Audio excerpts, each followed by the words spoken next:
নমস্কাৰ মই প্ৰণীতা আপুনি চাই আছে দ্য ৰিয়েলিটি লৈছো বিগ ব্ৰেকিং নিউজ এতিয়াৰ পৰা চৰকাৰী চিকিৎসালয়ত বিনামূলীয়া চিকিৎসা নাপাব তিনিটাতকৈ অধিক সন্তান থকা পৰিয়ালে তিনিটাতকৈ অধিক সন্তান যদি হ'বলৈ হয় প্ৰসূতিগৰাকীও নাপাব কোনো বিনামূলীয়া ব্যৱস্থা বিনামূলীয়া চিকিৎসা সেৱা কঠোৰ নিৰ্দেশনা এই মুহূৰ্তত আহিছে বিধানসভাৰ অধ্যক্ষ ৰঞ্জিত কুমাৰ দাসে শেহতীয়াকৈ এই মন্তব্য কৰিছে আৰু স্বাস্থ্য মন্ত্ৰী গৰাকীলৈ নিৰ্দেশ দিয়া হৈছে যে অতি শীঘ্ৰেই যাতে এই ক্ষেত্ৰত ব্যৱস্থা গ্ৰহণ কৰা হয় বৰপেটাৰ পৰা আৰম্ভ হৈছে আৰু সমগ্ৰ অসমৰ প্ৰতিটো প্ৰান্তত প্ৰতিখন চৰকাৰী চিকিৎসালয়ত এই ব্যৱস্থা বাহাল থাকিব 1 জুলাইৰ পৰা কাৰ্যকৰী কৰিবলৈ গৈ আছে এই বিশেষ ব্যৱস্থা নিশ্চিতভাৱে এটা ডাঙৰ আপডেট আমি লৈ আহিছো হবিচাৰে জনাব বিচাৰিছো আটাইতকৈ ডাঙৰ আপডেট এতিয়াৰ পৰা বিনামূলীয়া চিকিৎসা নাপাব বিনামূলীয়া চিকিৎসাৰ পৰা বঞ্চিত হ'ব কিছুমান পৰিয়াল তিনিটাতকৈ অধিক সন্তান হলে গৰ্ভৱতী মহিলাই লাভ নকৰিব বিনামূলীয়া চিকিৎসা সেৱা এতিয়াৰ পৰা বিনামূলীয়া চিকিৎসা সেৱা লাভ নকৰিব পৰিয়াল পৰিকল্পনাক লৈ অধিক কঠোৰ হৈছে ৰাজ্য চৰকাৰে নিয়ম বান্ধি দিছে অধিক সন্তান জন্ম দিলে কোনো ধৰণৰ চৰকাৰী সা সুবিধা নাপাব সকলো সা সুবিধাৰ পৰা বঞ্চিত কৰা হ'ব সেই পৰিয়ালকেইটাক অসমত চৰকাৰী হাস্পতালৰ বিনামূলীয়া সুবিধাসমূহ কৰ্তন কৰিবলৈ কঠোৰ সিদ্ধান্ত গ্ৰহণ কৰা হৈছে জনসংখ্যা নিয়ন্ত্ৰণৰ লক্ষ্যৰে অসমত এই নতুন নিয়ম ঘোষণা কৰিছে ৰাজ্য চৰকাৰে 1 জুলাইৰ পৰা অসমত কাৰ্যকৰী হ'ব এই নতুন নিয়ম অহা 1 জুলাইৰ পৰা চৰকাৰী হাস্পতালত বলবৎ কৰা হ'ব এই নিয়ম মাচুল পৰিশোধ বাধ্যতামূলক হ'ব তিনিটাতকৈ অধিক সন্তান থকা মহিলাৰ ক্ষেত্ৰত চতুৰ্থ সন্তান জন্মৰ সময়ত চৰকাৰী চিকিৎসালয়ত যাৱতীয় চিকিৎসাৰ বাবে সম্পূৰ্ণ মাচুল ভৰিব লাগিব 6-7টা সন্তান জন্ম দিয়া মহিলাই চৰকাৰী হাস্পতালৰ কোনো ধৰণৰ বিনামূলীয়া সুবিধা নাপাব প্ৰসূতি বা চিকিৎসা সেৱাৰ সুবিধা লাভ নকৰিব এই পৰিয়ালবোৰে বৰপেটাৰ পৰা আৰম্ভণি আৰু সমগ্ৰ অসমত হ'ব এই ব্যৱস্থা প্ৰথম পৰ্যায়ত আৰম্ভণি বৰপেটাত হ'ব আৰু বৰপেটাৰ খণ্ড প্ৰাথমিক স্বাস্থ্য আৰু পৰিয়াল কেন্দ্ৰ পৰিচালনা সমিতিৰ এক সিদ্ধান্ত বৰপেটা চৰকাৰী হাস্পতালত এই নিয়ম লাগু কৰা হৈছে ইতিমধ্যে বিধানসভাৰ অধ্যক্ষ ৰঞ্জিত কুমাৰ দাসে বৃহৎ ঘোষণা কৰিছে বৰপেটা ৰোডৰ এফআৰইউত উপস্থিত হৈ এই মন্তব্য কৰিছে বিধানসভাৰ অধ্যক্ষগৰাকীয়ে শীঘ্ৰে ব্যৱস্থা ল'বলৈ স্বাস্থ্য মন্ত্ৰীলৈ আহ্বান জনাইছে মন্ত্ৰী ৰঞ্জিত কুমাৰ দাসে কেৱল বৰপেটাই নহয় সমগ্ৰ অসমতে যাতে এই নিয়ম প্ৰযোজ্য কৰা হয় তাৰ বাবে অধ্যক্ষগৰাকীয়ে ৰাজ্যৰ স্বাস্থ্য মন্ত্ৰীক বিশেষভাৱে আহ্বান জনাইছে স্বাস্থ্যকৰ্মীৰ বিৰুদ্ধে লোৱা হ'ব কঠোৰ ব্যৱস্থা এই নীতি নিয়মসমূহ যাতে কঠোৰভাৱে পালন কৰা হয় তাৰ বাবে চৰকাৰী স্তৰত তদাৰকী কৰা হ'ব কৰ্তব্যত গাফিলতি বা নিয়ম উলংঘা কৰিলে বিভাগীয়ভাৱে গ্ৰহণ কৰা হ'ব কঠোৰ ব্যৱস্থা চৰকাৰী চিকিৎসক স্বাস্থ্যকৰ্মীলৈ সকিয়নি অধ্যক্ষগৰাকীৰ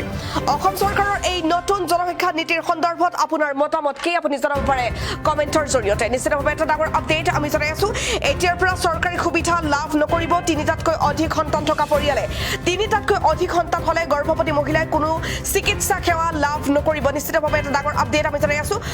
পৰিয়াল পৰিকল্পনাক অধিক শক্তিশালী কৰাৰ উদ্দেশ্যে চৰকাৰে বৃহৎ সিদ্ধান্ত গ্ৰহণ কৰিছে অসমত চৰকাৰী হাস্পতালৰ বিনামূলীয়া সুবিধাসমূহ কৰ্তন কৰিবলৈ কঠোৰ সিদ্ধান্ত লৈছে ৰাজ্য চৰকাৰে জনসংখ্যা নিয়ন্ত্ৰণৰ লক্ষ্যৰে অসমত এই নতুন নিয়ম ঘোষণা কৰা হৈছে 1 জুলাইৰ পৰা কাৰ্যকৰী কৰিবলৈ গৈ আছে এই নতুন নিৰ্দেশনা অহা 1 জুলাইৰ পৰা চৰকাৰী হাস্পতালত বলবৎ কৰা হ'ব এই নিয়ম মাচুল পৰিশোধ বাধ্যতামূলক হ'ব তিনিটাতকৈ অধিক সন্তান থকা মহিলাৰ ক্ষেত্ৰত চতুৰ্থ সন্তান জন্মৰ সময়ত চৰকাৰী চিকিৎসালয়ত যাৱতীয় চিকিৎসাৰ বাবে মাচুল লাভ তেওঁলোকে দিব লাগিব সম্পূৰ্ণৰূপে সম্পূৰ্ণ মাচুল ভৰিব লাগিব 6-7টা সন্তান জন্ম দিয়া মহিলাই চৰকাৰী হাস্পতালৰ কোনো ধৰণৰ বিনামূলীয়া সুবিধা নাপাব প্ৰসূতি বা চিকিৎসা সেৱাৰ সুবিধা লাভ নকৰিব বৰপেটাৰ পৰা আৰম্ভণি আৰু সমগ্ৰ অসমত এই ব্যৱস্থা গ্ৰহণ কৰা হ'ব প্ৰথম পৰ্যায়ত আৰম্ভণি বৰপেটা আৰু বৰপেটা ৰোড খণ্ড প্ৰাথমিক স্বাস্থ্য আৰু কল্যাণ কেন্দ্ৰৰ পৰিচালনা সমিতিৰ এক সিদ্ধান্ত বৰপেটা চৰকাৰী হাস্পতালত এই নিয়ম ইতিমধ্যে লাগু হৈছে বিধানসভাৰ অধ্যক্ষ ৰঞ্জিত কুমাৰ দাসে বৃহৎ ঘোষণা কৰিছে এই সন্দৰ্ভত বৰপেটা ৰোডৰ এফআৰইউত উপস্থিত হৈ মন্তব্য কৰিছে ৰঞ্জিত কুমাৰ দাসে শীঘ্ৰে ব্যৱস্থা ল'বলৈ স্বাস্থ্য মন্ত্ৰীগৰাকীলৈ আহ্বান জনাইছে ৰঞ্জিত কুমাৰ দাসে কেৱল বৰপেটাই নহয় সমগ্ৰ অসমতে যাতে এই নিয়ম প্ৰযোজ্য কৰা হয় তাৰ বাবে অধ্যক্ষগৰাকীয়ে ৰাজ্য স্বাস্থ্য মন্ত্ৰীগৰাকীক বিশেষভাৱে আহ্বান জনাইছে স্বাস্থ্যকৰ্মীৰ বিৰুদ্ধে লোৱা হ'ব কঠোৰ ব্যৱস্থা এই নীতি নিয়মসমূহ যাতে কঠোৰভাৱে পালন কৰা হয় তাৰ বাবে চৰকাৰী স্তৰত তদাৰকী কৰা হ'ব কৰ্তব্যত গাফিলতি বা নিয়ম উলংঘা কৰিলে বিভাগীয়ভাৱে গ্ৰহণ কৰা হ'ব কঠোৰ ব্যৱস্থা চৰকাৰী চিকিৎসক স্বাস্থ্যকৰ্মীলৈ সকিয়নি অধ্যক্ষগৰাকীৰ অসম চৰকাৰৰ এই নতুন জনসংখ্যা নীতিৰ সন্দৰ্ভত আপোনাৰ মতামত কি জনাব পাৰে কমেন্টৰ জৰিয়তে মন্ত্ৰী ৰঞ্জিত কুমাৰ দাসৰ ভাষ্য আছে শুনাব বিচাৰিছো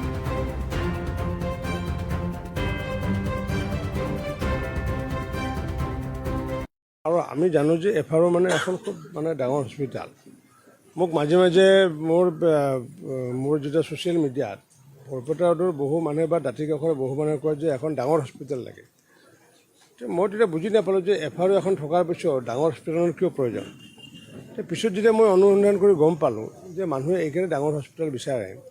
ইয়াতে সাধাৰণতে কেছবোৰ আহিলে মানে কি কৰে, মানে তাৎক্ষণিকভাৱে যে আমাৰ বৰপেটা মেডিকেল কলেজত ৰেফাৰ কৰে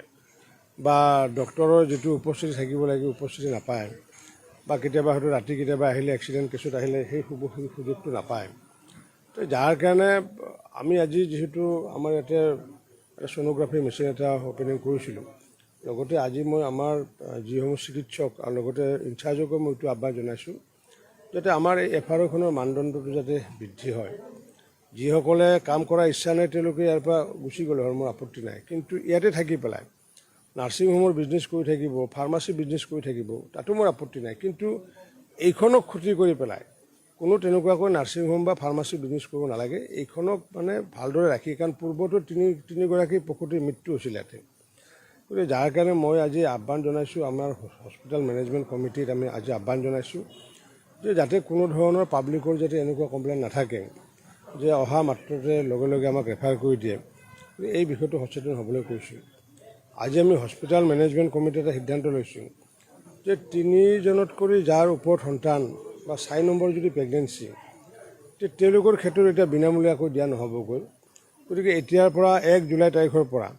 যে 3টাতকৈ অধিক সন্তান যাত থাকিব সেইসকল প্ৰেগনেণ্ট মানে যিবোৰ উইমেন, সেইসমূহ উইমেনো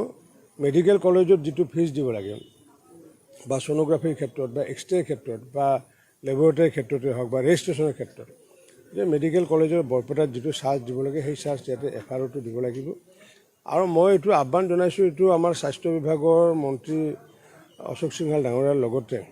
স্বাস্থ্য বিভাগক মই আহ্বান জনাইছোঁ। আচলতে এই অসমত সমগ্ৰ অসমত এই নিয়মটো প্ৰৱৰ্তন হ'ব লাগে, কাৰণ পূৰ্বতে পৰিচালনা সমিতিৰ সভাপতি বেলেগ এগৰাকী বিধায়ক আছিলে, তেওঁ কি চকু দিছিল দিয়াৰে মই নাজানো। এতিয়া মই যিহেতু ইয়াৰে সভাপতি হৈছোঁ, গতিকে মোৰ লগত সেইবোৰ নচলিব। ডক্টৰে ইয়াতে কাম কৰিলে ভালদৰে কৰিব লাগিব ইয়াতে, আৰু নহ'লে ইয়াৰ পৰা যাওঁ বুলি ভাবে যদি তেওঁলোকে যাব পাৰে। তেতিয়া মই ৰাইজকো আহ্বান জনাইছোঁ যে তেনেকুৱা থাকিলে যাতে লিখিত ৰূপত যাতে আমাক যাতে জনায়, যাতে গতিকে যোন ৱাৰ্ডৰ হয় তেওঁলোকে বা জিলা পৰিষদৰ অন্তৰ্গত হ'লে জিলা পৰিষদৰ সদস্যক মানে জনাব পাৰে আৰু তেওঁলোকে মোক তেতিয়া জনাব। গতিকে মই এই হস্পিটেলৰ লগত অন্তৰ্গত আমাৰ যিটো এলেকা বৰপেটা ৰোডে হওক বা আমাৰ গড়ধুৰা অঞ্চলৰে হওক বা দাঁতিকাষৰীয়া অঞ্চলৰ, যে তেনেকুৱাকৈ যদি অভিযোগ থাকে যে চিকিৎসাৰ ক্ষেত্ৰতে হওক বা ড্ৰেছিঙৰ ক্ষেত্ৰতে হওক, যাতে মোলৈ যাতে এড্ৰেছ কৰে আৰু আমাৰ কনচাৰ্ণ ৱাৰ্ড কমিশ্যনাৰ বা কনচাৰ্ণ GP প্ৰেচিডেণ্ট বা কনচাৰ্ণ আমাৰ ZP মেম্বাৰৰ জৰিয়তে যাতে মোলৈ যাতে লিখিত অভিযোগ দিয়ে, তাৰ কাৰণে মই আহ্বান জনাইছোঁ। বৰপেটা ৰোডৰ যিখন FRU, আৰু আমি জানো যে FRU মানে এখন খুব মানে ডাঙৰ হস্পিটেল। মোক মাজে মাজে মোৰ যেটা ছ'চিয়েল মিডিয়াত বৰপেটা ৰোডৰ বহু মানুহে বা দাঁতি কাষৰ বহু মানুহে কয় যে এখন ডাঙৰ হস্পিটেল লাগে। মই তেতিয়া বুজি নাপালোঁ যে FRU এখন থকাৰ পিছত ডাঙৰ হস্পিটেলৰ কিয় প্ৰয়োজন। পিছত যেতিয়া মই অনুসন্ধান কৰি গম পালোঁ যে মানুহে এইকাৰণে ডাঙৰ হস্পিটেল বিচাৰে, ইয়াতে সাধাৰণতে কেছবোৰ আহিলে মানে কি কৰে, মানে তাৎক্ষণিকভাৱে যে আমাৰ বৰপেটা মেডিকেল কলেজত ৰেফাৰ কৰে বা ডক্টৰৰ যিটো উপস্থিতি থাকিব লাগে উপস্থিতি নাপায়, বা কেতিয়াবা হয়তো ৰাতি কেতিয়াবা আহিলে এক্সিডেণ্ট কেছত আহিলে সেই সুযোগটো নাপায়। তো যাৰ কাৰণে আমি আজি যিহেতু আমাৰ ইয়াতে ছ'ন'গ্ৰাফি মেচিন এটা অপেনিং কৰিছিলোঁ, লগতে আজি মই আমাৰ যিসমূহ চিকিৎসক আৰু লগতে ইনচাৰ্জকো মই এইটো আহ্বান জনাইছোঁ যাতে আমাৰ এই FRUখনৰ মানদণ্ডটো যাতে বৃদ্ধি হয়। যিসকলে কাম কৰাৰ ইচ্ছা নাই তেওঁলোকে ইয়াৰ পৰা গুচি গ'লে হয়, মোৰ আপত্তি নাই, কিন্তু ইয়াতে থাকি পেলাই নাৰ্ছিং হোমৰ বিজনেছ কৰি থাকিব, ফাৰ্মাচী বিজনেছ কৰি থাকিব, তাতো মোৰ আপত্তি নাই, কিন্তু এইখনক ক্ষতি কৰি পেলাই কোনো তেনেকুৱাকৈ নাৰ্ছিং হোম বা ফাৰ্মাচী বিজনেছ কৰিব নালাগে। এইখনক মানে ভালদৰে ৰাখি, কাৰণ পূৰ্বতো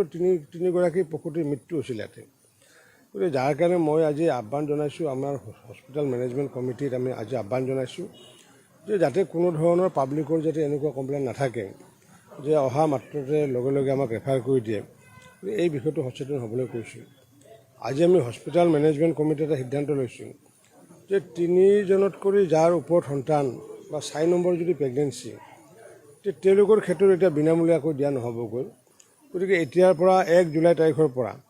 যে 3টাতকৈ অধিক সন্তান যাত থাকিব সেইসকল প্ৰেগনেণ্ট মানে যিবোৰ উইমেন, সেইসমূহ উইমেনো মেডিকেল কলেজত যিটো ফিজ দিব লাগে বা ছ'ন'গ্ৰাফীৰ ক্ষেত্ৰত বা এক্সৰেৰ ক্ষেত্ৰত বা লেবৰেটৰীৰ ক্ষেত্ৰতে হওক বা ৰেজিষ্ট্ৰেশ্যনৰ ক্ষেত্ৰত যে মেডিকেল কলেজৰ বৰপেটাত যিটো চাৰ্জ দিব লাগে সেই চাৰ্জ ইয়াতে এফআৰঅ'টো দিব লাগিব। আৰু মই এইটো আহ্বান জনাইছোঁ, এইটো আমাৰ স্বাস্থ্য বিভাগৰ মন্ত্ৰী অশোক সিংহাল ডাঙৰীয়াৰ লগতে স্বাস্থ্য বিভাগক মই আহ্বান জনাইছোঁ, আচলতে এই অসমত সমগ্ৰ অসমত এই নিয়মটো প্ৰৱৰ্তন হ'ব লাগে। কাৰণ পূৰ্বতে পৰিচালনা সমিতিৰ সভাপতি বেলেগ এগৰাকী বিধায়ক আছিলে, তেওঁ কি চকু দিছিল দিয়াৰে মই নাজানো। এতিয়া মই যিহেতু ইয়াৰে সভাপতি হৈছোঁ, গতিকে মোৰ লগত সেইবোৰ নচলিব। ডক্টৰে ইয়াতে কাম কৰিলে ভালদৰে কৰিব লাগিব ইয়াতে, আৰু নহ'লে ইয়াৰ পৰা যাওঁ বুলি ভাবে যদি তেওঁলোকে যাব পাৰে। তেতিয়া মই ৰাইজকো আহ্বান জনাইছোঁ যে তেনেকুৱা থাকিলে যাতে লিখিত ৰূপত যাতে আমাক যাতে জনায় যাতে, গতিকে যোন ৱাৰ্ডৰ হয় তেওঁলোকে বা জিলা পৰিষদৰ অন্তৰ্গত হ'লে জিলা পৰিষদৰ সদস্যক মানে জনাব পাৰে আৰু তেওঁলোকে মোক তেতিয়া জনাব। গতিকে মই এই হস্পিটেলৰ লগত অন্তৰ্গত আমাৰ যিটো এলেকা বৰপেটা ৰোডে হওক বা আমাৰ গড়ধৰা অঞ্চলৰে হওক বা দাঁতিকাষৰীয়া অঞ্চলৰ, যে তেনেকুৱাকৈ যদি অভিযোগ থাকে যে চিকিৎসাৰ ক্ষেত্ৰতে হওক বা ড্ৰেছিঙৰ ক্ষেত্ৰতে হওক, যাতে মোলৈ যাতে এড্ৰেছ কৰে আৰু আমাৰ কনচাৰ্ণ ৱাৰ্ড কমিশ্যনাৰ বা কনচাৰ্ণ জিপি প্ৰেচিডেণ্ট বা কনচাৰ্ণ আমাৰ জেডপি মেম্বাৰৰ জৰিয়তে যাতে মোলৈ যাতে লিখিত অভিযোগ দিয়ে, তাৰ কাৰণে মই আহ্বান জনাইছোঁ।